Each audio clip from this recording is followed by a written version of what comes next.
Andy, my dude, have you heard of the magical website builder known as Squarespace? Ugh, not another Squarespace ad. I feel like every podcast is sponsored by them. Hey, don't knock it till you try it. Yes, okay, it is overhyped, but actually it lives up to the hype. Squarespace is like a website fairy godmother. With a click of a button, your site transforms into a beautiful masterpiece. A website fairy godmother? That sounds interesting. What makes it so magical? Well, for starters, those slick templates make anyone look like a professional web designer. Pick one, customize the colors and fonts to match your brand, and voila. Plus, the drag-and-drop Fluid engine is so easy, your grandma could build a site on Squarespace. Well, she did knit me a lovely scarf last Christmas. Maybe website design is next. Exactly. And when you're ready to sell your Nana's handmade scarves online, Squarespace has built-in e-commerce. Add a store with one click. Get flexible payment options. Then watch those sales roll in. And when she wants to teach others her steezy scarf skills, Squarespace's new courses feature is just the ticket. Nana can set up her curriculum and enrollments and payments in a snap and become the next e-knitting influencer. Oh, wow, you really sold me with the grandma angle. Sign me up for that free trial. Just go to thenextreel.com/Squarespace and transform your site into a beautiful Squarespace masterpiece. Well, thanks, Pete. Even though it's overhyped, Squarespace actually sounds perfect for Nana's site's needs. Appreciate the warning on the ads, though. I'll brace myself next time I listen to a podcast. Anytime. Let me know if you need any help getting that site up and running.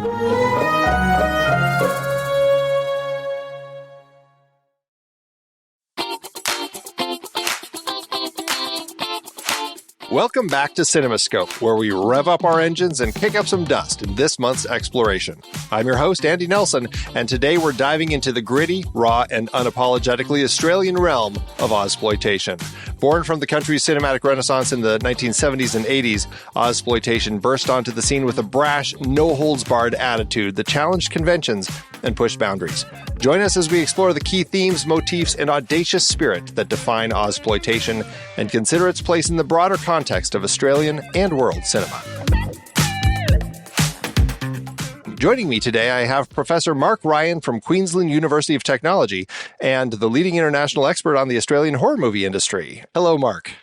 G'day, Andy. How are you? Thanks for having me today. Yes, I am thrilled to have you joining to have this discussion about Ozploitation. It's such an interesting new, we'll say, movement that has been somewhat defined by, I suppose you could say, Quentin Tarantino and the documentary Not Quite Hollywood that Mark Hartley put together, and kind of this portmanteau that was kind of created from there, but certainly has grown from that point on. Yeah, absolutely.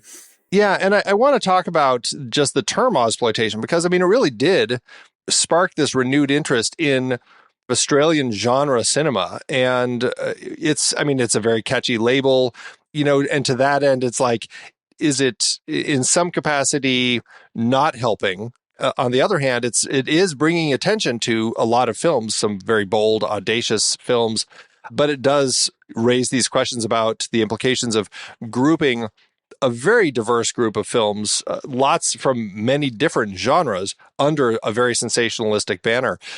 What are your thoughts on the term Ozploitation and kind of the impact on, I guess you could say, kind of the perception of all of these films? Yeah, it's a great question. And I've got a very personal story that's connected to this. I was finishing my PhD roughly around the time that Not Quite Hollywood, the documentary, was released. So I had started researching the Australian horror movie industry in roughly about 2005.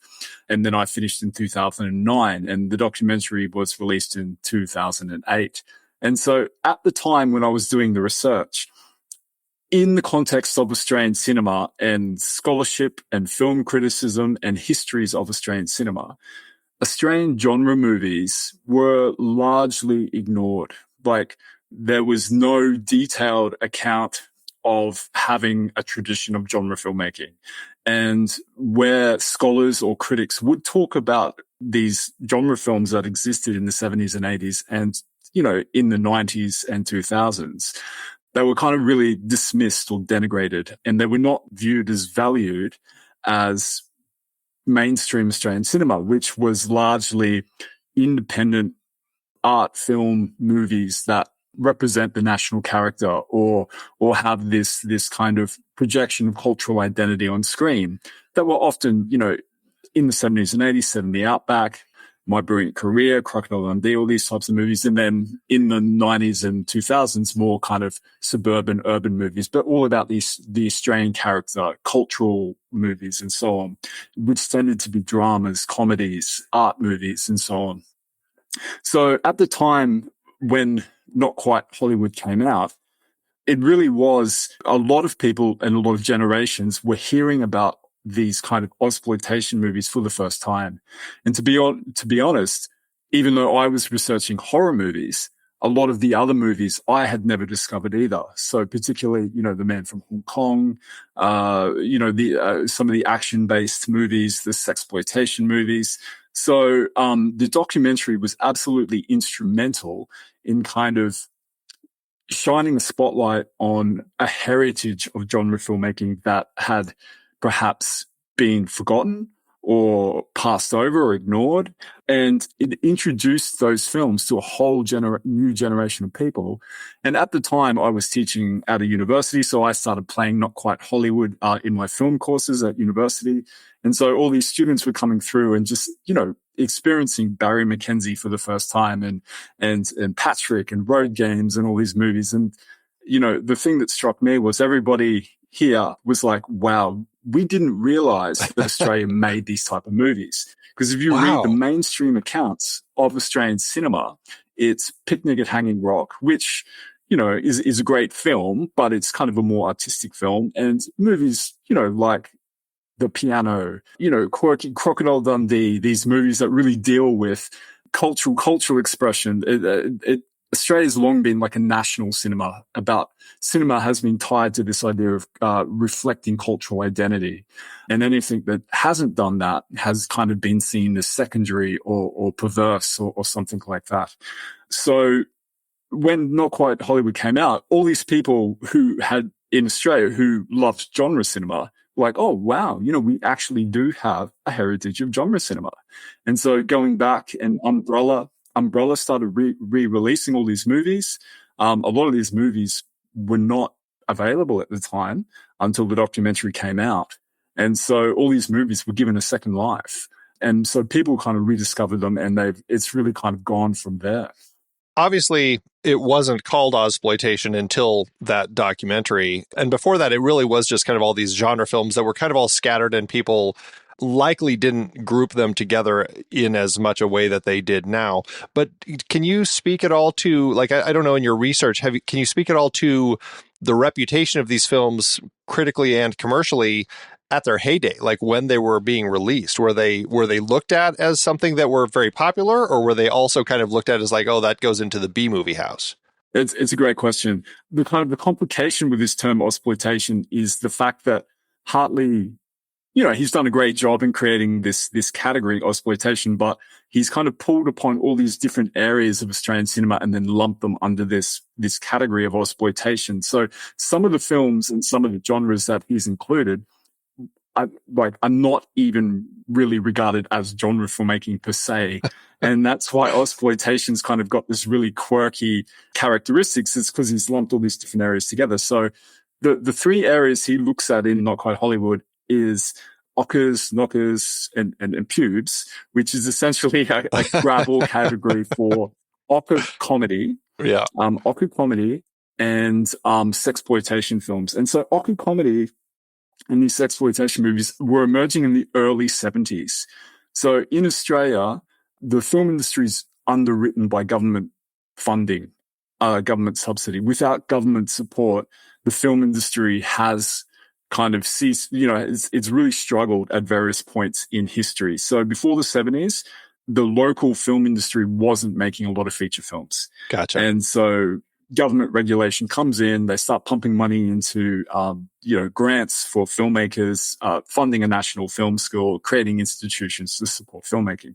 So the first films that started being made were these ocker comedies, and a lot of them were based on local stage plays, local books, and they were really popularist. They were just popular. kind of crass comedies, which were intended to be commercial. And they were. They were really low budget. They did really well in the domestic market. They didn't do so well overseas. And a key reason for that is Australian movies, even though they're English language, the broad Ocker accent, the broad Australian accent, can be difficult to translate to the American market. Yeah. So, classic, the whole bunch of Australian movies have been dubbed for the American market. So they've dubbed an American accent over Australian movies to make it, I think, my gosh. Was Mad Max? I think maybe Mad Max was one, but there's a whole bunch of movies where that's happened. Yeah, I think Mad Max was originally, but I think since kind of the real kind of expansion of the Mad Max universe, I think that they did go back and re-release it with the original speakers speaking. Right. So in the early days, those Ocker comedies, they were just, they were a category of Australian cinema which weren't related to exploitation filmmaking at all. They were just the Australian version of a comedy. But they were really crass. They were really crude. They celebrated the Australian vernacular. And it was all about Bushmen behaving badly and drinking beer and making fun of the British and all those type of things. And so the Barry McKenzie movies and, and then into the kind of the slight sexploitation movies like the Elven Purple movies.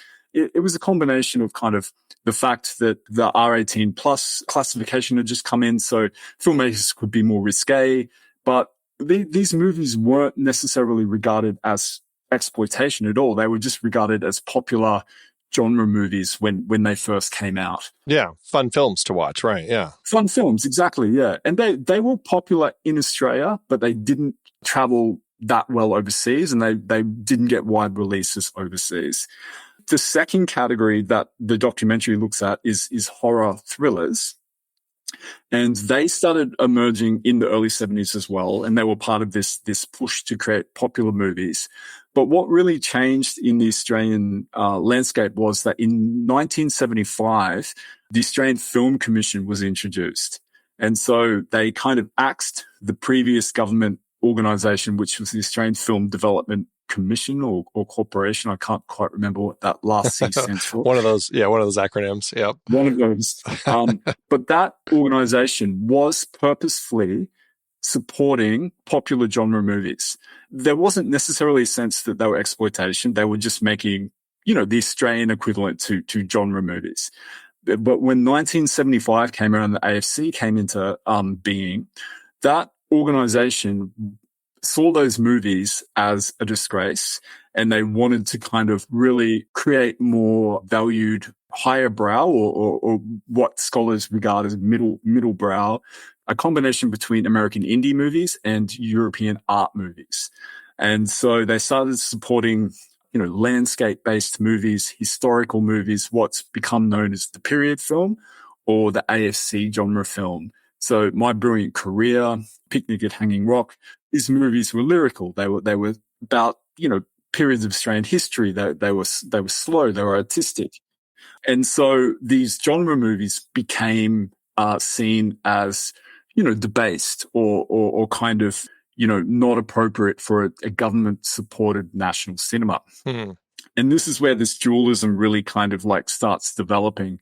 And then the third category that not quite Hollywood looks at is, I think, action. It's kind of like a broad category that anything that's action-based, which includes kung fu movies, action movies, sci-fi movies. Right. Dystopian future. Right. Exactly.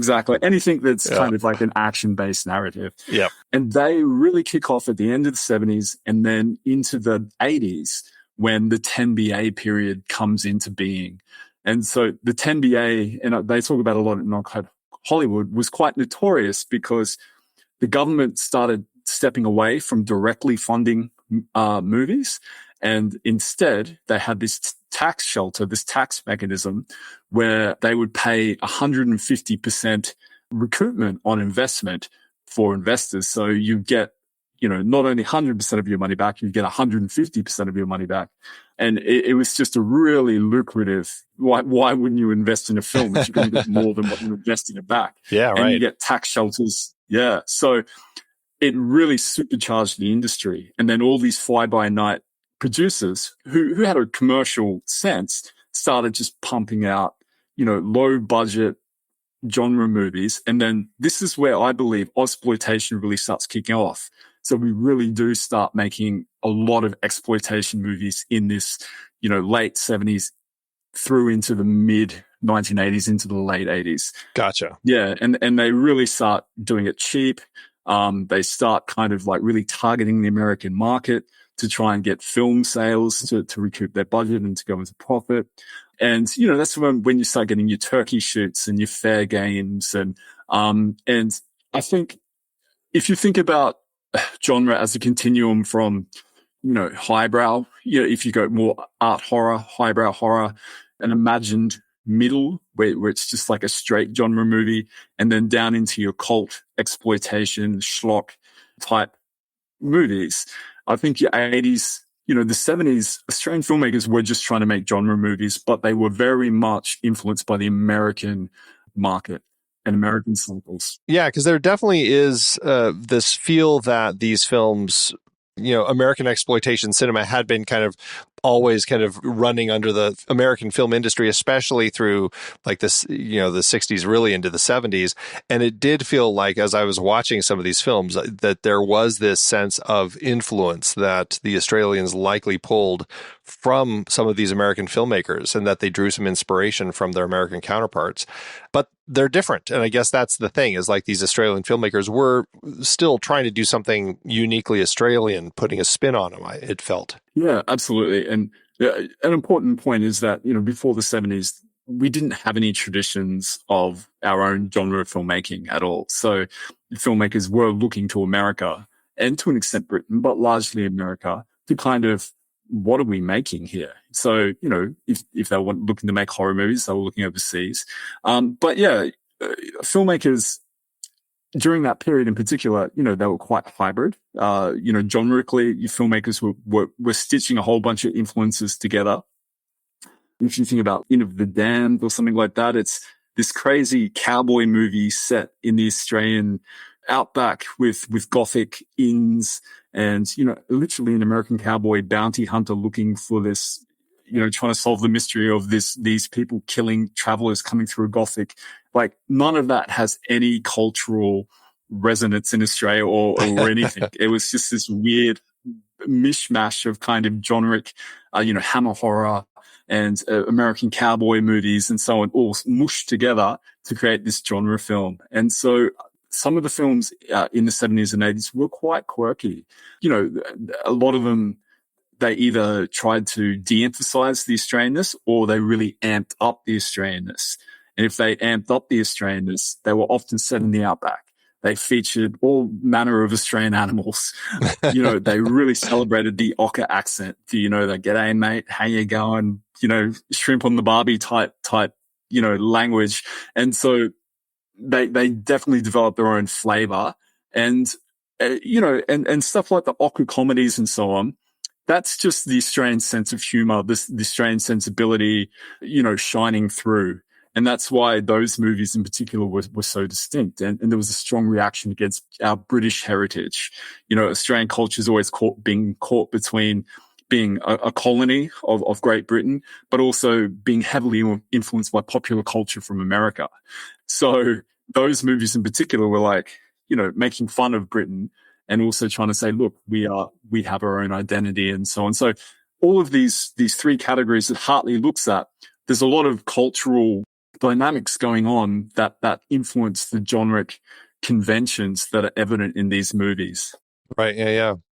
Just to clarify, something that you had mentioned, the rating, but it's kind of the equivalent of whatever our rating is, right? Did that come into being at that time? And that's why some of these films were like more allowed to be a little more risque? Absolutely. Yeah. Sorry, I did throw that in there amongst everything else. In 1971, Australia introduced for the first time the R18 plus category. And before that, we had a really draconian censorship system where movies that were deemed unsavory or whatever, however you want to phrase it, would be individually assessed by these censors, these people, and they had these strong kind of mandates around what's morally right for people and, not wanting to influence society with, and so horror films would often come up against this thing about them being deemed unsavory. And the state that I'm in, Queensland, believe it or not, some horror movies were banned in Queensland into the 1980s, Wow. which just seems ridiculous. Yeah. And so what people would do, they would just import horror movies from other states, but then there would be a little symbol on the front of the VHS tape that said banned in Queensland. And it was kind of like a badge of honor if you lived in Queensland watching these movies banned in Queensland. But so sorry, in 1971, before that, movies couldn't really push that boundary of sex, violence, gore, breaking the taboo in terms of content matter, because more or less you would fall on the sword of censorship. And the censorship was really strict. But when that came into being, and it kind of correlated with the social change that was going on in the 70s as well, sexual liberation, or all those type of things. So filmmakers were like, yeah, hell yeah. And so they started making sex movies, horror movies that had never really been made by the domestic production industry here before. Well, it's just so fascinating, and it is interesting to hear like the comparisons between the way that our kind of films evolved and our rating boards and everything and yours. So we're actually going to talk about 6 films in this over the course of this conversation instead of the normal 5. We're going to look at The Adventures of Barry Mackenzie, Patrick, Mad Max, Turkey Shoot, Razorback, and Wolf Creek 2. So we've got a nice variety of films to talk about, which should be a lot of fun. Before we get into that, I just want to, in the scope of all of this, Ozploitation, it's kind of based on the portmanteau going all the way back to blaxploitation, which was a portmanteau created in 1972 as far as creating black films that were exploitation films. But how do you feel about just the label of exploitation for all of this? I know the portmanteau kind of becomes its own thing, but do you feel like exploitation, is there an impact on the perception of these films as far as their merits when that's added in? I think it's good historically to some extent, but yeah, it is problematic because I think a lot of the films included in the term are not exploitation films. They're just genre films. And so the documentary in particular really tried to emphasize the exploitation aspects of some of these movies. But yeah, I mean, they're not all exploitation films. And looking forward, and in scholarship, I try and do this. I distinguish between movies that are actually, in fact, exploitation movies and movies that are just strange genre films, because they're not all one and the same. And it is a problematic term because a lot of the movies included under the banner of Ozploitation are not exploitation. They're genre films. Some of them are non-genric, like they don't have a genric identity at all, but they're all included under this banner. But I think historically it now refers to like a heritage. So I think that works. So when you hear Ozploitation, you're thinking genre heritage, but in terms of contemporary cinema, it doesn't quite work just to label everything Ozploitation because genre filmmaking in Australia at the moment is so diverse. Movies like Talk to Me, Late Night with the Devil. These are Aussie horror movies which are doing really well around the world. The Babadook. Now, the Babadook is clearly not exploitation. It's more art horror. And Talk to Me as well. I would not regard that as an exploitation film. So you can't just label all contemporary Australian genre filmmaking Ozploitation. But like a movie we might talk about later, Wolf Creek 2, that's clearly Ozploitation. So yeah, I think it is a problematic term. And I think historically you just have to acknowledge that it is an umbrella term, and under that term, there are a range of genres that get lumped into it, which are not necessarily exploitation, but it is a good term to refer to a heritage of genre filmmaking in the 70s and 80s, which we now kind of accept and celebrate. But there are a number of caveats that have to go go with the term when you use it. Sure. Yeah, absolutely. Well, let's dive into some of these films that fit under this moniker, Ozploitation. Let's start with this comedy, The Adventures of Barry Mackenzie. It was directed by Bruce Beresford, released in 1972. Very funny watching this and seeing Bruce Beresford's name pop up in front, because I certainly think of him as much more kind of like the Oscar-nominated dramas that he will do later. I was like, oh, this is where he got his start, I see. It's like the Roger Corman journey for like seeing Jonathan Demme or Ron Howard having made these movies with Corman before they started their more quote-unquote serious careers. Barry Mackenzie, the story of this, he's a naive and yes, you could just safely say fairly uncouth Australian. He and his aunt Edna, who we'll certainly talk about, travel to England where they encounter cultural misunderstandings and humorous situations.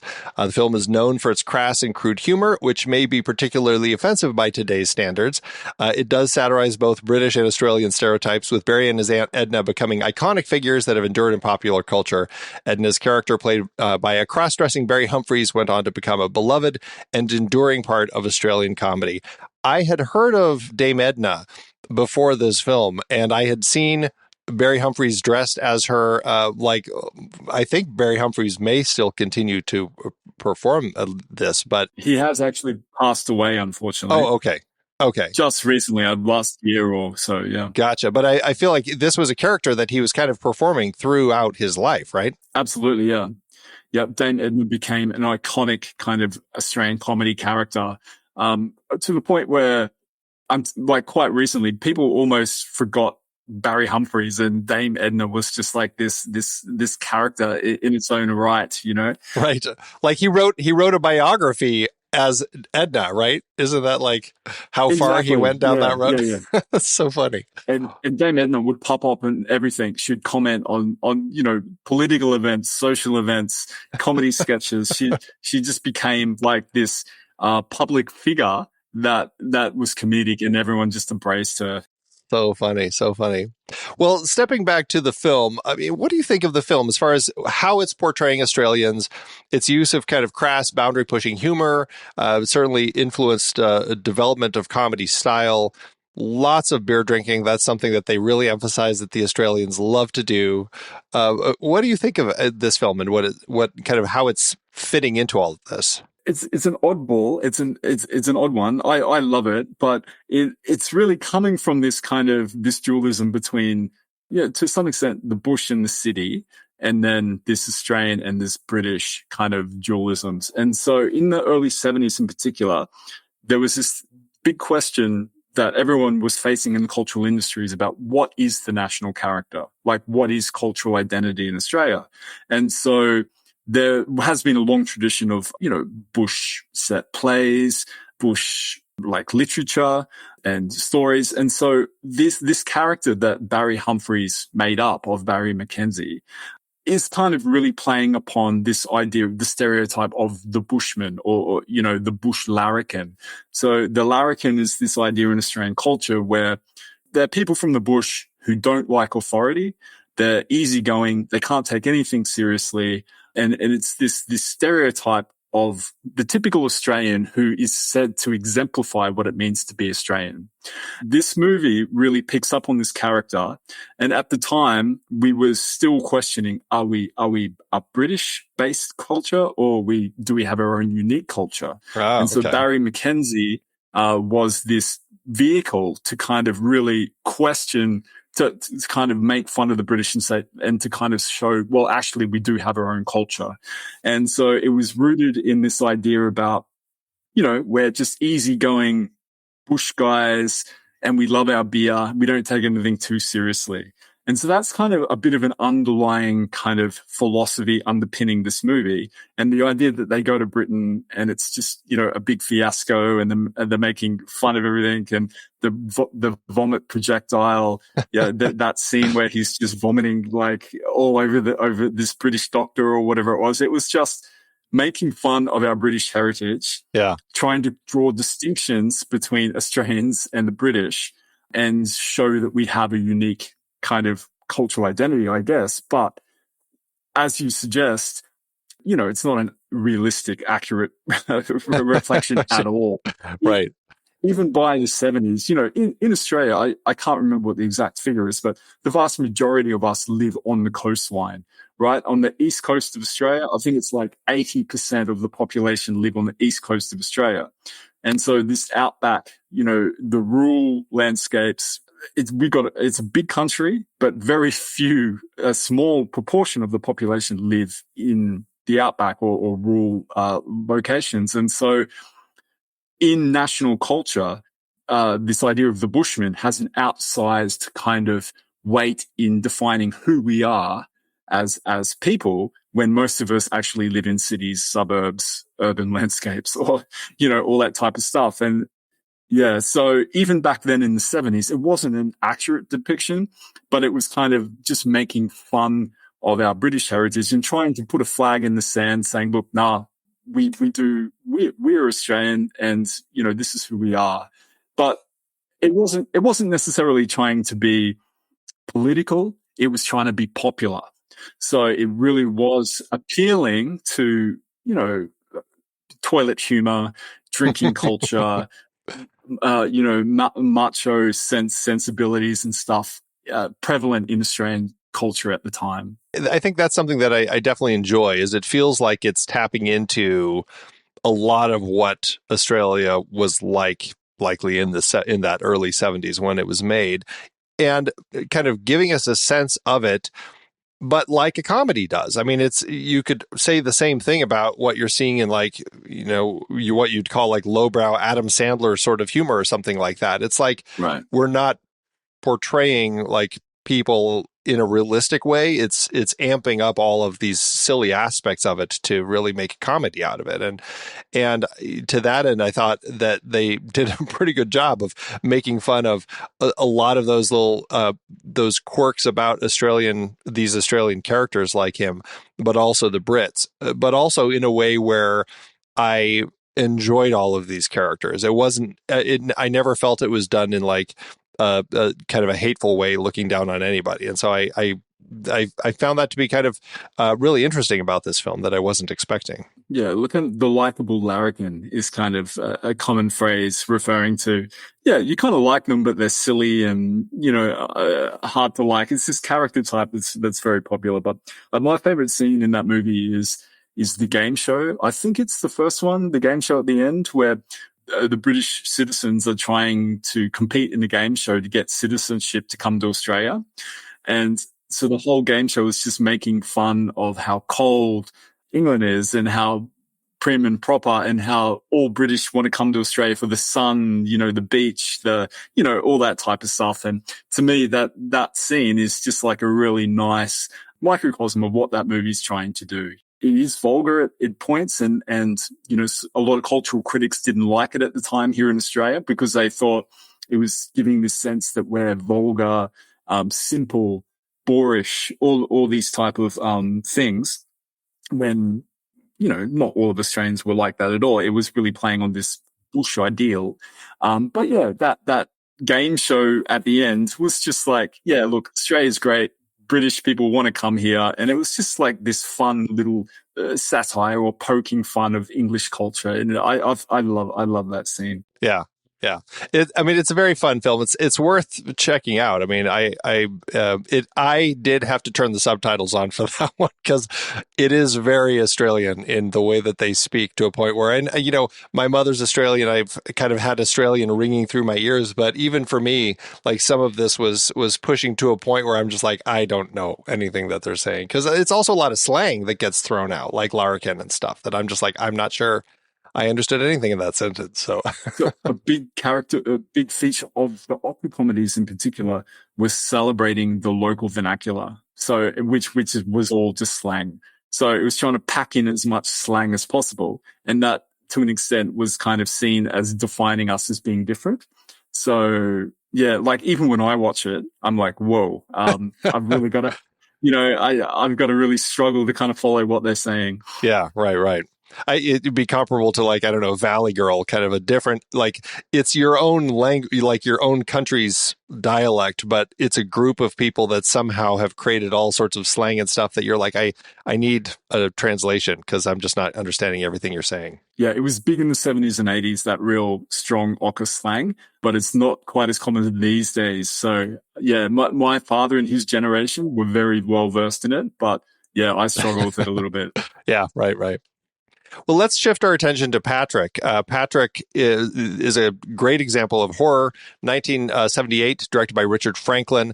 This film follows the story of Patrick, a young man who, after killing his mother and stepfather, goes comatose. He's lying in a Melbourne hospital, who also happens to possess powerful psychic abilities.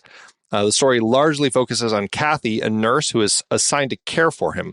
As she spends more time with him, it becomes apparent that Patrick has developed an attachment to her, using his powers to cause harm to anyone he perceives as a threat to their relationship, which includes Kathy's boyfriend and other hospital staff members who come between them. Considering its unique premise and its place in within this kind of the Ozploitation horror genre, what do you think sets it apart from other films, like the horror films? You talked about kind of the growth of the horror films in the 70s. What sets it apart from others at the same time? The strength of the premise is one, but the other is that it's not set in the outback. Like, by the time you get to the 80s, a lot of Australian horror movies are set in the outback and you're being chased by crocodiles, pigs, madmen, cars, all that type of stuff. But Patrick was more like a horror thriller, and the idea of, telekinesis being, his weapon was quite unique. It was quite pared back, like more an atmospheric horror thriller. Other examples of that had been done in Ozploitation, but probably not as well. And I think it was the quality of the direction from Richard Franklin, and his combination with Everett de Roach, who was a great genre film writer here in Australia. But yeah, I think more the tone and the mood of that film being a little bit more pared back, suggestive, atmospheric, and it's one of my favorite Ozploitation films. And really, the intrigue of Patrick, the character, the eponymous character, I think he is really what kind of made that film so successful. Oh, yeah. Yeah. I mean, it's creepy with him lying there with his eyes open all the time. Yeah. And that original movie, I think the representation of Patrick as being kind of open-eyed, bug-eyed, intense, and catatonic, the whole movie, is so much more effective than the remake that was recently done. Oh, really? Yeah. So Mark Hartley, who made Not Quite Hollywood, made a remake of Patrick in 2013. Oh, no. But the Patrick character is like a pretty boy kind of, like something you'd expect out of a teen movie or something. Whereas the original Patrick, there's something unnerving about him lying eyes awake, comatose, with threatening characters around him with telekinesis. So I think, Patrick as a character really is what drove the narrative tension and was really the success of that film, on top of, Richard Franklin's direction. Because you would have watched it recently, Andy. Yeah. The way they do special effects is so simple but effective, right? Yeah. Just things moving, and it was part of the reason why Mark Hartley wanted to remake it. He was like, wow, like we could do so much more with the telekinesis now, because they're really using simple editing techniques and so on to represent the telekinesis. But I think there's something fascinating about Patrick as a character, and because they didn't provide a lot of backstory as well.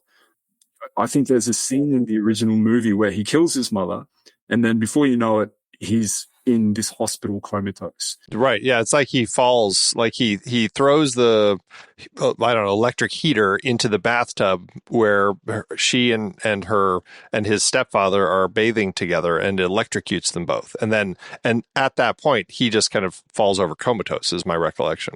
Right. Exactly. And then, there's no explanation for conviction or if anything's happened, or, there's no explanation, like it's all implied. So there's a lot of intrigue there about Patrick. And then, his desire to kind of court Kathy, but at the same time kill anyone around her, to make sure that nobody else can have her. But at the same time, he's being abused by the doctor. The main doctor that's caring for him is doing all these, unethical experiments on Patrick without his consent. So it is quite a complex, morally complex story, and there's not a lot of backstory. So there's a lot of intrigue to it. So yeah, for me personally, that's quite different to the average Ozploitation movie, because a lot of Ozploitation movies, they're not as complicated psychologically or thematically. They're kind of, more about action or using the landscape in unique ways and so on. But Patrick was one that was just, it had a little bit more to it on different aesthetic registers that some of the others didn't have, I think. Well, and, we haven't really talked about this, but it would be an interesting point to bring up with each of these, especially since, in your, as you talked about in your studies, as you were describing the films that you talked about, you broke down, is this one exploitation or not? I mean, from the two we've talked about so far, I mean, how did you label them? Is there exploitation? Is that a good tag for both of those so far? No, I don't think Barry McKenzie was necessarily. It was like done in bad taste for sure. Yeah, but it didn't feel exploitative. It just didn't feel like it fit that term for me. Yeah. No, it was just a lowbrow popular genre movie. And Patrick as well was a horror thriller. They were really trying to just make, a Hitchcock inspired thriller where, the director Richard Franklin was Hitchcock was his mentor. He was enamored with his direction style. And so he really tried to pay homage to him.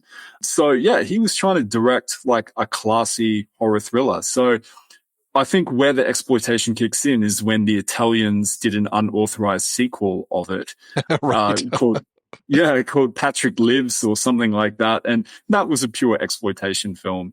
And, the producer of Patrick, Anthony Iginane, he made a lot of exploitation films. So I think Patrick gets kind of painted with the exploitation brush sometimes.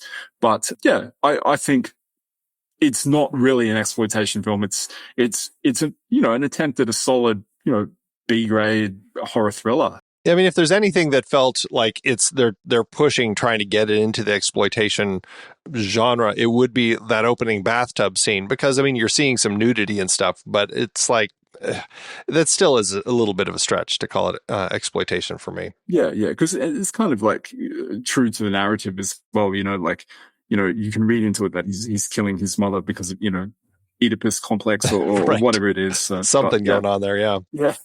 Well, let's jump a year later to 1979, talking about George Miller's Mad Max, jumping into the action realm. This is, I don't know, perhaps the most well-known Ozploitation film. It's massive impact on the action genre as a whole. I mean, how do you think it and others like it helped put Australian cinema on the map internationally? Oh, massive. It was the first real Australian genre movie, I think, that kind of broke out internationally and probably had the most I think, the story of Mad Max is both Mad Max 1 and Mad Max 2. Sure. Right? Yeah. So when Mad Max 2 comes out, that cements it as like this global phenomenon. Whereas I think number 1 was popular in Australia and it had a massive impact in Australia. And I think it was popular overseas, but not quite as popular as number 2 was. Yeah, I think number 2 was just released in the States as The Road Warrior. It became a massive hit, and that's when they're like, "Oh, well, let's re-release Mad Max, and then we'll make sure that people know that they're actually a pair." And I think that's kind of how they both became very popular. Right. But in Australia, the popular appeal was one thing. A lot of viewers at the time who are not getting local genre movies saw this as what we should be striving for, and I've talked to so many genre filmmakers over the years, and they've all said, like growing up in Australia, you basically had to watch American genre movies because Australians weren't really making genre movies.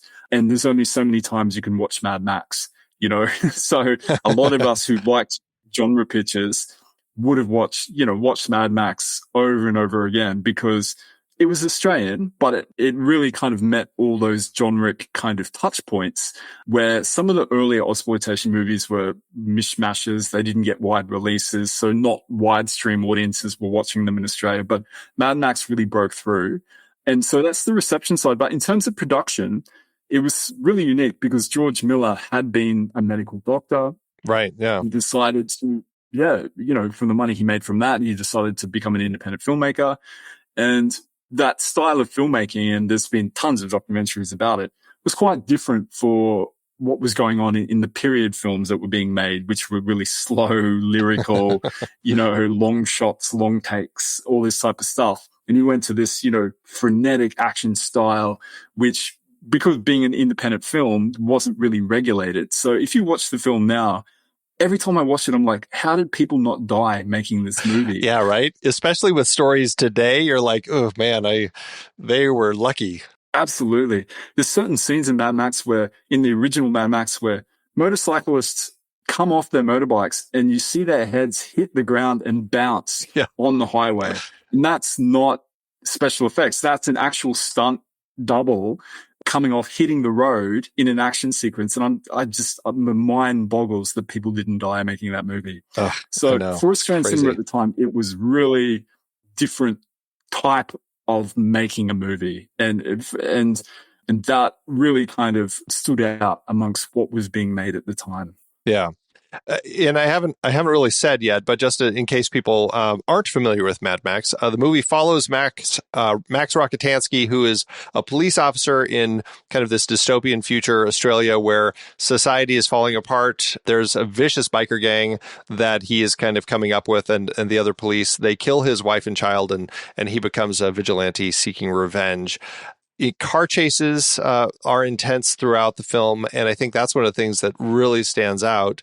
But also, it's just like there is this core story of humanity, of this family trying to survive in these dangerous times, and how it kind of breaks this person that, we'll kind of get to see over a number of films, but it is nice to go back to the beginning and just remember how it all started. And I think that's what's so fascinating about it. But the action sequences, I think what George Miller did, you've already talked about kind of some of the danger and everything, but also it's just decisions like having the cameraman on the back of a bike filming as they're racing along the highway, or putting the camera incredibly low to the ground as they're driving. So you get this shot of driving that is just incredibly fast. And it's very exciting. And I think that's what, I don't know, as I rewatched this again, it reminded me of how exciting this sort of filmmaking can be. And we've got great car chases before this. Steve McQueen did plenty of stuff in Bullet, and there's been all sorts of great stuff, but just the way that he shifted things a little bit here really did feel like kind of a pivot point for action cinema. And the story is interesting because, as you summarized very nicely, it's really in those last days of society collapsing. So I think people are more familiar with The Road Warrior, where society has collapsed. Yeah. And so everyone's living in the wilderness. There's no resources. You're fighting over scarce resources. It's gone to this crazy dog-eat-dog survival world. But Mad Max is at the end where there's still some semblance of society there. And he's part of this police force trying to hold it all together, trying to rein in the road gangs who are becoming more and more prevalent on the highways. And then, eventually his wife dies. Yeah. And that's what tips him and his child, and they're violently killed on the hand of this gang. And that's what starts this kind of journey for him to become the person in The Road Warrior. Because, in The Road Warrior, he's this anti-hero. He just doesn't care about anything. And so it's a very interesting kind of backstory to The Road Warrior. And I think that's why it works so well. The action itself is exciting and the car chases are thrilling. But the story itself, it really gives that insight into how Max became the character he became. And then over the movies, it's this big arc of him continuing to develop or fall further down the rabbit hole type into delusion or whatever it is. But it's interesting. No, it's very interesting. And it's a strong film. I think it's really interesting to kind of see where it's evolved to in its own franchise. but also just how it has shaped so much of action cinema. Like, I don't feel like we'd be getting the Fast and Furious franchise the way we are if it wasn't for this film, you know? No, that's very true. Yeah. Our next film that we're going to talk about is Turkey Shoot, which was a fun film I had not seen before. Brian Trenchard Smith directed this in 1982. And I did just as a strange connection between the two films. Roger Ward is like the police captain in Mad Max, and like that had been, I think, the only film I had seen him in. And then watching this, I'm like, hey, there's the police captain here, and now he's a much more vicious man here as the guard guarding these prisoners. Again, we have this another dystopian future. This film blends action and horror. It's set in this dystopian future where it follows a group of prisoners called deviants, and you can be picked up as a deviant for the smallest of things, which is, I think, frightening in all honesty. And they are then selected by the wealthy, essentially 1%ers is what we're looking at here, to be hunted for sport on a remote island. And I mean, this is a film we've seen. I mean, there's the famous story long before this, Most Dangerous Game, which kind of goes down this road. And even up to much more recent films like The Hunt, it's a story that people like to tell and that we've seen it, but this was a really fun one to watch in the way that it was portrayed. And this was one that I think is one that's one of your favorites. So what is it about this film that stands out for you? How bizarre it is. It's kind of, there's no real backstory. It's all quite flimsy in terms of why the society is the way it is. But in terms of the broader, body of Ozploitations, this was one of the most hated films by critics. It had a real backlash here in Australia from cultural critics who just despised the movie. Really? So it created a real notoriety to it. Did you know that, Andy? No. Why was there such a reaction to it? I think because a lot of Australian genre movies in the 70s and 80s are actually quite, they're not that extreme. They're quite, they're not that gory. They're not that over the top in comparison to American, exploitation, grindhouse cinema coming out at the same time. Some of it was quite mild, but Turkey Shoot was really a film that was more gory and more violent and kind of pushed boundaries for local filmmakers that probably hadn't been pushed. And so critics, there was a famous quote, I think Philip Adams talking about, the film revolved around hands being chopped off, people being crushed by heads being blown up, people being eaten, lesbians, kind of like clearly mutants also. Mutants, yeah. It was just, it was pure exploitation cinema.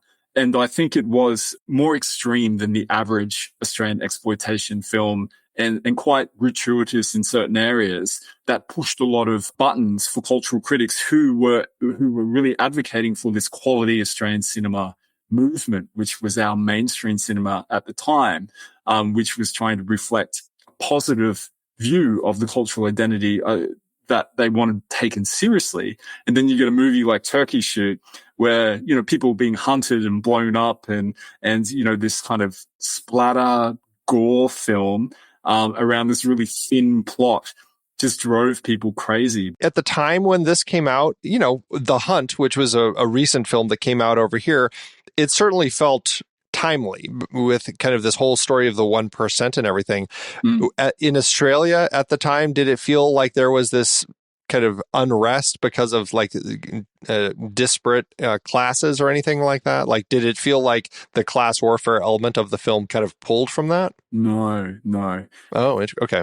So a big part of the story behind the film was, Brian Trenchard Smith, and I forget who the writer was, but they had envisioned this as being a more solid kind of action film that had some social commentary about authoritarianism.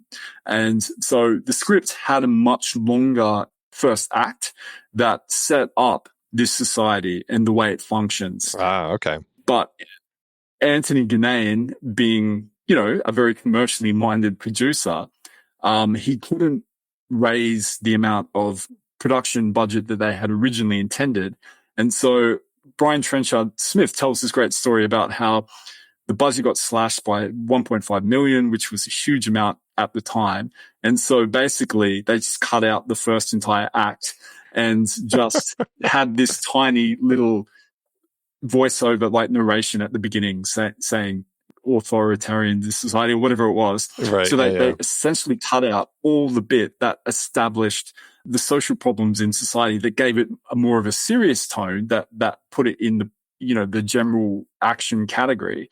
And then because of the other budget cuts, Brian Trenchard Smith said, look, we didn't have enough budget for all the extras and everything that we wanted. So we had to go with gore, because gore at the time, blood and gore was cheap. So he just patched the rest of the script together. So the introduction got cut, but large swathes of the rest of the script also got cut. And so he just patched it together with action sequences and dodgy physical effects. So it's not quite Scanners level, but there's scenes with heads being blown up and stuff like that, which is just classic kind of like schlock horror. Yeah, and, right. So the story got derailed, and then what could have been a solid action movie starring Steve Railsback became this kind of schlocky gore action movie, which had a bit of everything because of all the budget restraints. Yeah. Well, and they're also clearly kind of falling under the George Miller style of independent filmmaking, where they're not necessarily being as responsible with their stunts and everything. I just remember from the documentary, Steve Railsback and I think Olivia Hussey also talked about some of the situations that felt a little too dangerous. Like, are they shooting real bullets at us? Yeah. Scary stuff. Yeah. But, there was some scenes in that were really violent for Australian genre filmmaking at the time. So there's the scene where what was the actor that you mentioned before, always also in George Miller's Mad Max film? Roger Ward. Yeah, he's the chief Ritter that here. That scene where he's kind of humiliating the prisoner, like he's boxing the prisoner. Yeah, right. We're like toward the beginning when they first come into camp, that one. Yeah. And then sets him on fire in front of everyone. At the time, that was, really, explicit and sadistic and violent for an Australian genre film. So it was really kind of pushing beyond what other genre filmmakers had done. And because filmmakers they were getting a lot of money from this 10BA tax scheme, critics were like, wow, what is our government doing putting money into movies like Turkey Shoot? And it just became a really notorious movie, which, drove its popularity. It did quite well in Australia, and I think it did okay in the grindhouse circuit in the US. Well, in the end, it is a fun film still. It does fit into that dystopian future where they're hunting humans, and so to that end, it was a fun film to watch, and I did enjoy that, the way that it all played out, and it's fun seeing some of these faces, and it also speaks to, I suppose, something else that Australian cinema was doing, and in our member bonus, one of the films we'll talk about is Road Games, but casting Americans to play some of the parts and bringing them into the film to perhaps, and not just Americans, I should say, but people from overseas, to make their films seem perhaps a little more bigger than they are, or more important, etc. That became a very important strategy for genre filmmakers, because in the 70s, Australian movies weren't really selling well overseas. They, in part because of the Australian accent, they weren't getting access to the American market. So filmmakers really started turning towards hiring American actors and mixing them with Australian actors to not piss off the local actor equity guilds too much. But it became a feature to try and, create audience recognition and to penetrate the American market. Well, I mean, it worked in this case. I did enjoy. I mean, Steve Railsback is a good genre actor anyway. He's always fun to see pop up in things. Yeah. Olivia Hussey was the one who seemed a little surprising, but I guess she did Black Christmas a few years before, so maybe it fits into kind of some of the films that she was doing. True. Well, I mean, Turkey Shoot is a fun blend of kind of action horror, lots of gore, like you said. And I think that's a good wait to shift to the next film we're going to talk about, which is Russell Mulcahy's 1984 horror film, Razorback. This story is set in the outback, where a massive and terrifying wild boar is terrorizing the local population.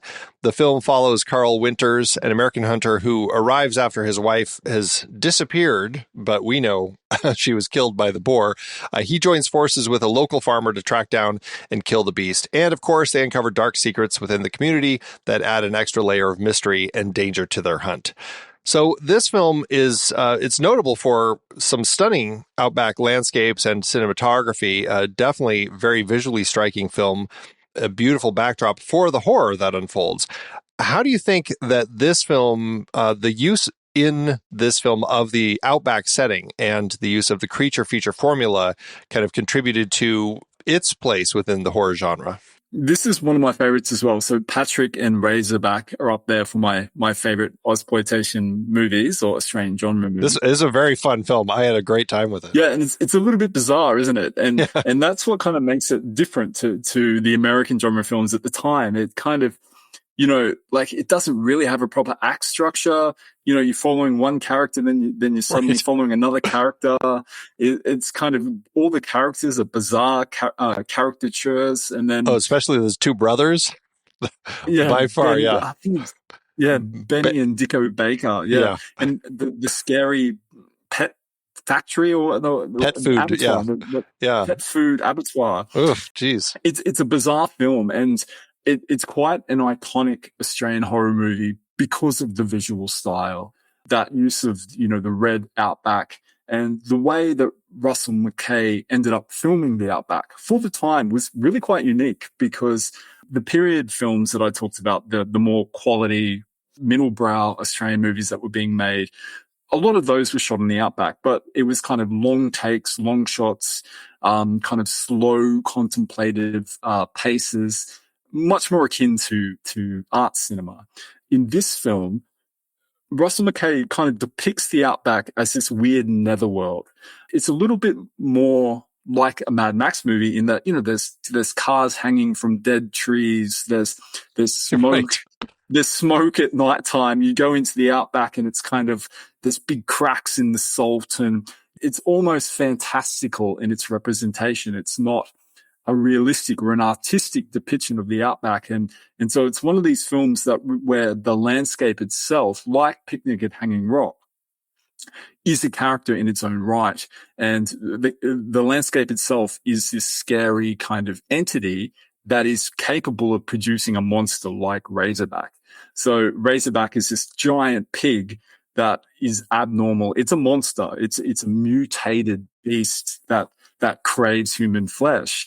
And so it's this idea that the monster came from this weird ethereal outback that's unlike anything that's seen anywhere else around the world. So I think that's why, looking back at it, it's quite an iconic piece. It's visually quite distinct.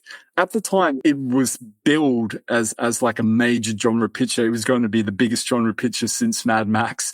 Wow. And it didn't quite live up to that standard.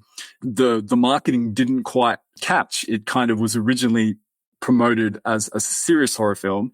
And then in test screenings, people were laughing, and they realized that perhaps because it is so bizarre, people would see comedy in it, so they started promoting it as a horror comedy. And they started promoting as Jaws on Trotters or something like that, Jaws for the Outback or something like that. So they started playing into this idea about it being a bit of a horror comedy.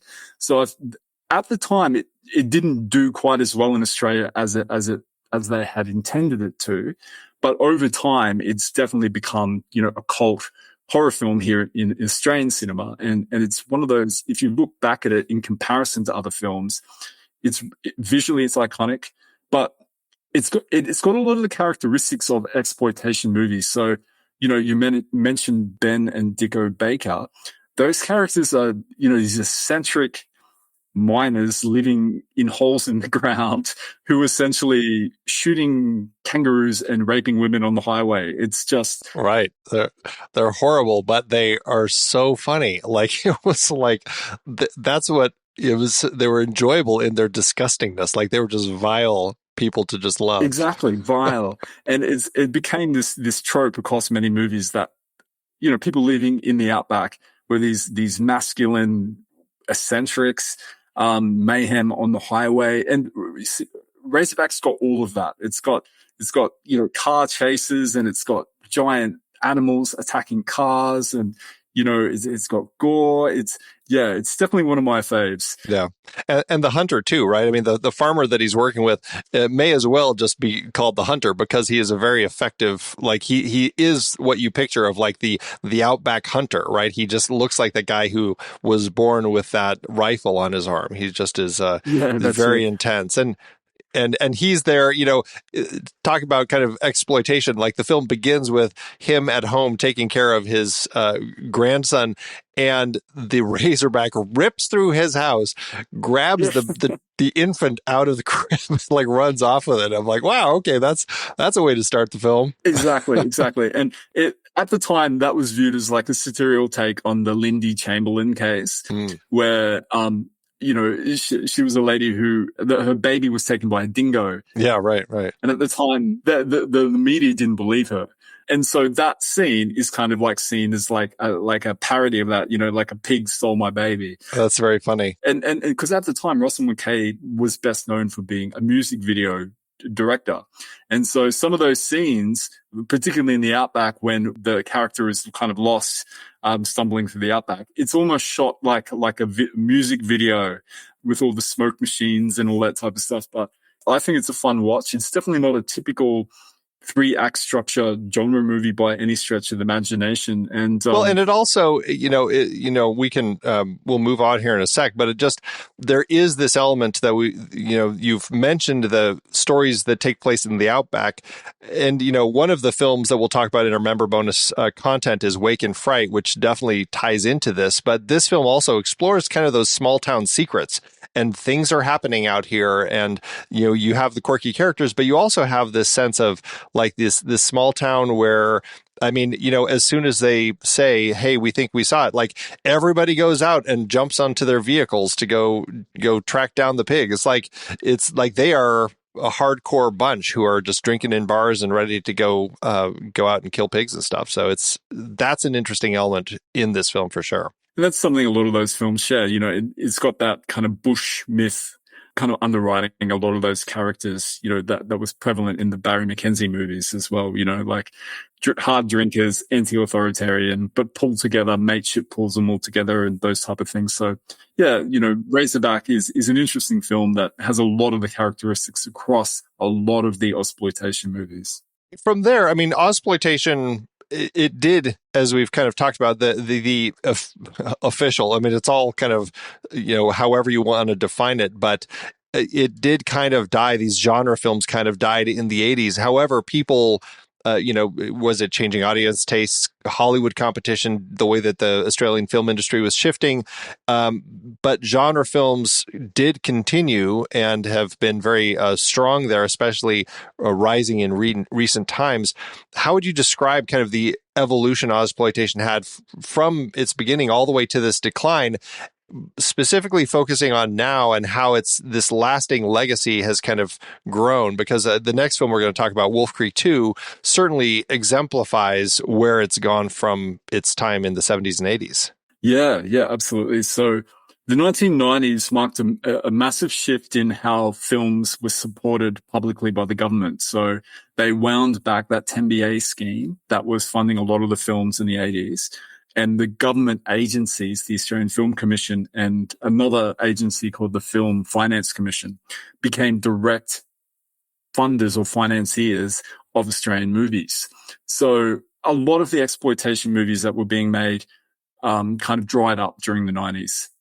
Action movies, kung fu movies, sci-fi movies, they kind of really died off because the government agencies were much more active in saying, this is the type of movie that we want to being made. Essentially, government control impacted the types of genres that were being supported, but also it impacted the investment the filmmakers could raise. They felt like they were probably less able to raise money for a high budget action film under this kind of funding arrangement. So a lot of those genres really died off until the late 2010s.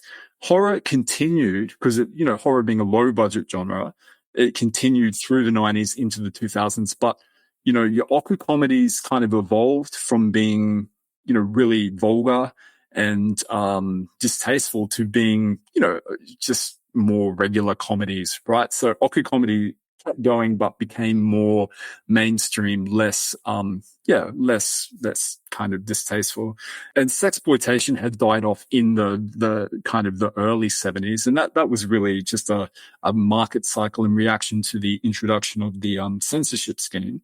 And all those action films probably became too expensive to make under this new financing regime in the 90s.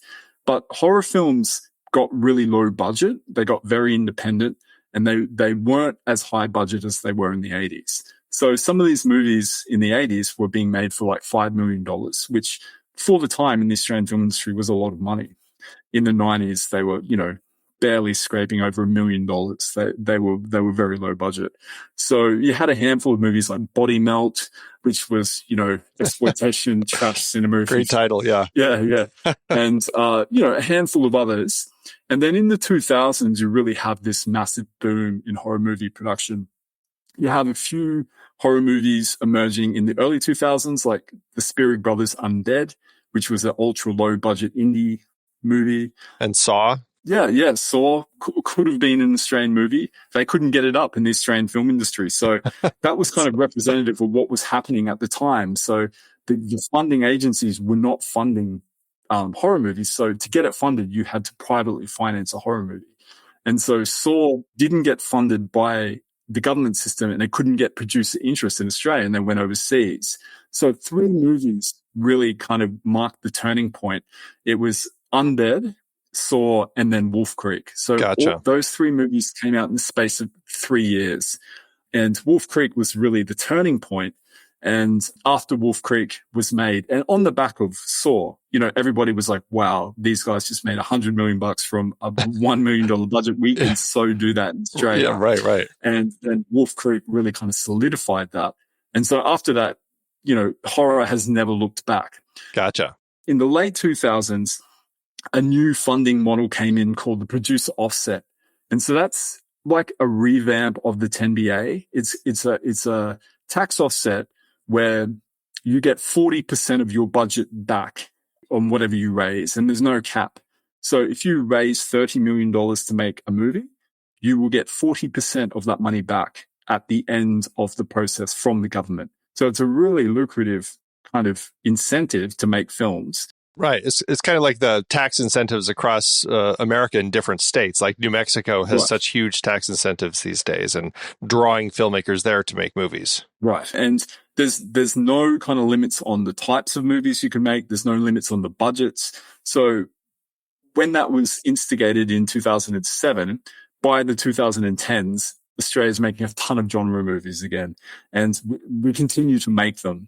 So a lot of those kind of genres that were being made back in the Ozploitation period are now being made again here in Australia. But it was really a long kind of hiatus where most of them were not being made, even though horror continued to be made across all of those decades. Yeah, all right. Kind of a nice rebirth of it. Yeah. To that end, let's talk about Wolf Creek 2. Specifically, you picked the sequel as opposed to the first one because you said it to a certain extent, represents Ozploitation more than the first film. What is it about this one that fits more, as you would say, into Ozploitation than the first one? I think if you watch the film side by side, the first movie was really, it was a violent movie. It was graphically explicit, and it was a very visceral film. But it was very much true to the story. 2/3 of the movie, Greg McLean is building this tension about these young backpackers going deeper and deeper into the outback. He's building their relationships, and they meet this hunter, and things go south from there. And so there's a lot of explicit sexual violence in it, and so on. So it is graphic, it is visceral, but it's very much true to the story. It's just a solid genre picture, which, some people have argued is gratuitous because of how graphic some of the violence is, like a head on a stick and so on. I don't agree with all of those criticisms, but it's a solid genre picture. Right. And when you look at Wolf Creek 2, and you've got to understand that this movie is well and truly in the wake of the Not Quite Hollywood documentary. And so that documentary really solidified all these characteristics of what Ozploitation is. And then Wolf Creek 2, the opening, so 2/3 of Wolf Creek, nothing happens. It's like a road trip movie, right? Where these characters, they're tripping through the outback, and it builds a little bit of suspense. Right. They go to Wolf Creek to see this crater, and then their car breaks down. Right. There's a lot of build up to the story before we really find out exactly what Mick Taylor is up to. Exactly. And then the first sequence of Wolf Creek 2 revolves around these cops pulling over Mick Taylor on a highway on a trumped up charge. They're just bored. So they're like, oh, let's give this guy a ticket. They don't realize he's a serial killer. And so once they pull away, he shoots one in the head, pulls the other one out, severs his spine, the whole head on a stick scene, which was the notorious violent scene in the original, and then throws him back into a burning car. And so that's the first sequence of the movie. And then within about 5 minutes of screen time, he's cutting off the penis of a German backpacker. He's like dismembering the body for a dog. And the whole movie is an action sequence, just chasing this survivor through the outback, and Mick Taylor just slaughtering everybody in his way. And the action sequences are over the top.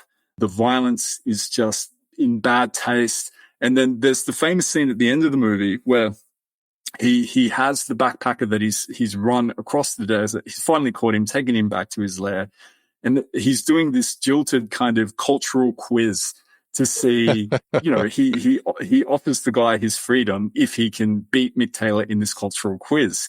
Because the second one, he's way more xenophobic. He hates any foreigner, and basically it's implied he's just out there killing foreigners in the outback, essentially. And so the quiz is just, famous cricketers, cultural songs, cultural knowledge. And it's just this weird kind of satirization of national culturalism, and the Barry McKenzie kind of game show at the end for the British to kind of test their citizenship. The whole thing is just tongue in cheek, bad taste. There's kind of knowing nod to the audience that this is kind of over the top. You're going to get a lot of gore. And so if you watch those two films side by side, you can see that Greg McLean is really aware of the Ozploitation heritage, and he's kind of giving a nod to a lot of these films. There's a scene where there's a big pack of kangaroos on the highway.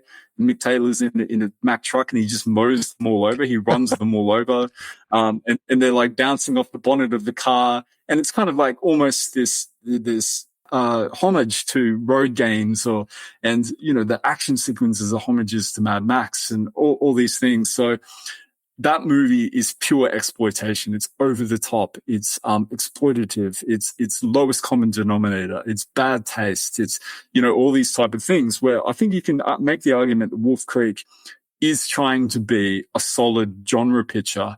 And so in the Hartley documentary, he's trying to say that Wolf Creek marks this renaissance of Ozploitation. But before the documentary came out, there wasn't a strong sense of what Ozploitation was, because there were all these disparate films. Yeah. So no one identified as making an Ozploitation film, because the category didn't exist until that documentary. Yeah. Right. So it was this false claim almost.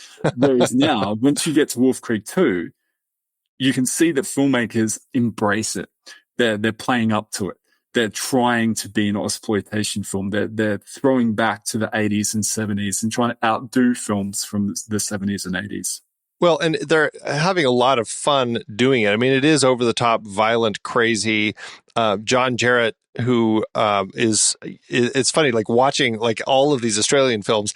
This was my first experience with him as an actor, and so I had so burned Mick Taylor into my head that by the time I'm watching like Dark Age and some of these other films like Next of Kin that he's in, I'm just like, oh wait, that's that crazy serial killer guy. Yeah. He seems like the nicest guy in those other movies, and he is perfect as this very sadistic serial killer who's just he once he's kind of got you in his sights, he just never looks back. And it's a lot of fun to see what they're doing with the second film. And they do. I mean, to your point about like how it's even expanding the Ozploitation, I mean, it's like we're going across the outback with it on this road trip journey as he's chasing this guy. I mean, in cars when he's, fleeing in the car, but then his car dies. And now our one backpacker, he's on foot. And after he goes down the side of the mountain, and Mick Taylor like drives the semi down at him, like now they're on foot and he's running. And it just kept going. And it was really fun to watch how they really took it, in the scope of like, sequels, that's often the story anyway. Like, what can we do to expand the world? And they're certainly doing that here, but it does feel like they're amping up that kind of Australian energy. It, like even singing like Tie Me Kangaroo Down, as they're singing at one point. It's so bizarre, that scene, isn't it? Like they're singing this cultural song at the end, with torture just around the corner. Right. He's trying to figure out what else do I know that's Australian that I can use in my favor to keep this guy from killing me. Yeah. Yeah. Yeah, it's so much fun. Let's start wrapping up the conversation. It's been really interesting talking about all of these different movies and just Ozploitation in general. For our members, we are going to look at a few other films afterward. We're going to talk about Wake in Fright, Long Weekend, Road Games, BMX Bandits, and Dark Age. As we're kind of wrapping up, there's been just kind of talking about what Ozploitation has gone on to influence and everything. I mean, it's obviously there's been an impact on Australian and international cinema, especially kind of since that documentary has kind of like created this lump sum, we'll just say. But it's definitely kind of contributed to global recognition of Australian film. Filmmakers have been influenced: Quentin Tarantino, Robert Rodriguez. What do you think are some of these key elements of, we'll just keep saying, this Ozploitation umbrella that all of these are under, that's really resonated with international audiences and filmmakers? And as far as the spirit of it, what do you see in that spirit to kind of continue shaping Australian cinema moving forward in the future? I think a reckless abandon in terms of both, action sequences, particularly on the road, but also, a flamboyant type of filmmaking that makes these action sequences possible. I think a lot of filmmakers still strive for that. So that's more a production process element. But I think quirky characters is a big one. Eccentrics is kind of a discourse in Australian cinema, but characters who are just bizarre, that are more caricature than character. But so when you combine eccentrics with road rage and action sequences on, desert highways, I think those couple of elements have become quite prominent in this Ozploitation movies. And I think bizarre plots that kind of are atypical. So something that's non-conventional to perhaps American standards, that the character behaviors are strange. It doesn't follow a typical narrative pattern that we've seen before. Odd instances happen and somehow, landscapes get brought into it and so on. So I think that kind of mix of elements have become common for Ozploitation, but it's just a bit of an Australian flavor as well. So I think when you have Australian characters, Australian accents, Australian landscapes, and you throw all those elements into the mix, you get this Aussie sensibility within the broader context of an exploitation genre picture, which is different to what you're getting in British cinema or American cinema and so on. So I think that's something that people kind of enjoy and has become characteristic. So these days, like in the 70s and 80s, some Ozploitation filmmakers tried to hide the Australianness. They tried to pretend to be American movies, and that got a lot of critical backlash. But these days, I think Ozploitation filmmakers are really kind of like embracing the Aussie-ness and Aussie sensibility, whether it's, big, broad accents, the weird Aussie, unique, quirky characters, Aussie landscapes, those type of things, I think, are really kind of at the center of what exploitation filmmaking is now. Yeah, definitely. Have you seen Relic? I think it came out like 2020. Yeah, that's another film, like an Australian film that it goes down such a strange road by the time we get to the end, as far as its depiction of like Alzheimer's or whatever it's kind of describing, that it was an interesting glimpse into like the way that film handled a lot of the horrific elements in it that I found to be fascinating. Yeah, a little bit more elevated, that one, isn't it? It's sure, yeah. Quite, yeah. And Babadook is another one, right? Like, you feel like there's parts of it, you feel like you're watching like a Lynchian nightmare or something like that, but it's kind of like this slow unfolding, nightmare about this woman who doesn't like a child, and maybe there's a monster, but maybe the monster's her. Yeah. So, and that's the thing with Ozploitation, right? I think those movies are probably more elevated, and it speaks to the diversity of Australian genre filmmaking at the moment. But Ozploitation is definitely a distinct part of what we make here, but it's not the only thing that we make here. Yeah, and that's the key thing to remember, is like it is now kind of this handy umbrella to put things under, but there still is a wide variety under that, and it's all interesting to kind of look at in its own right. Yeah, for sure. Well, Mark, thank you so much for joining me today. It's been a thrill talking to you about Ozploitation and all of these films, and just getting a better grasp on all of this. No worries. Thanks for having me, Andy. It's been great to talk to you about it all. I love talking about Ozploitation films, so it's been great to be able to talk to you about it, in all honesty. No, it's been fun.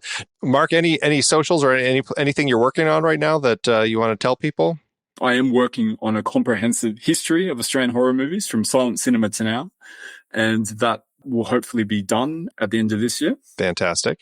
And my main social is just my LinkedIn profile, which is Mark David Ryan /Mark David Ryan. Great. Okay. Well, this is so much fun. I really appreciate it. Thank you so much for joining me. Before we close, members, don't forget about our special bonus segment. After all of this, we're going to talk about 5 more Ozploitation films to further deepen our understanding of this wild and unruly movement. If you're not a member yet, but you would like to join us on this extended exploration, visit thenextreel.com/membership to access the exclusive content.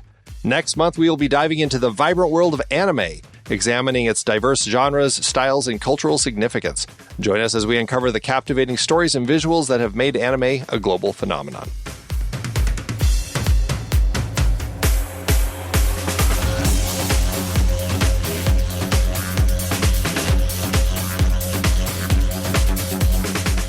Thank you for joining us on CinemaScope, part of the True Story FM Entertainment Podcast Network. Music by Orcus and Tarante Groove Machine. Find us and the entire Next Reel family of film podcasts at truestory.fm. Follow us on social media at The Next Reel, and please rate and review us if your podcast app allows. As we part ways, remember your cinematic journey never ends. Stay curious.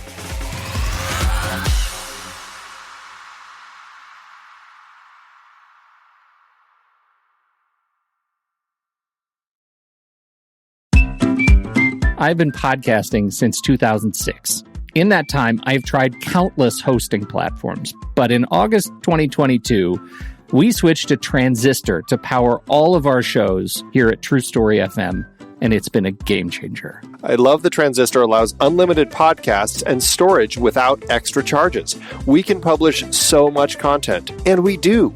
If you want to start up a podcast, do yourself a favor and host your show on Transistor. With their one-click publishing, you can get your new show onto all the major podcast directories effortlessly. And their website builder lets you quickly build custom sites for each show. The detailed analytics are invaluable too. You can access all kinds of listener data anytime. Oh, and the versatile players allow you to embed episodes anywhere to reach new listeners. Plus, the team behind Transistor is super responsive and keeps making the platform even better.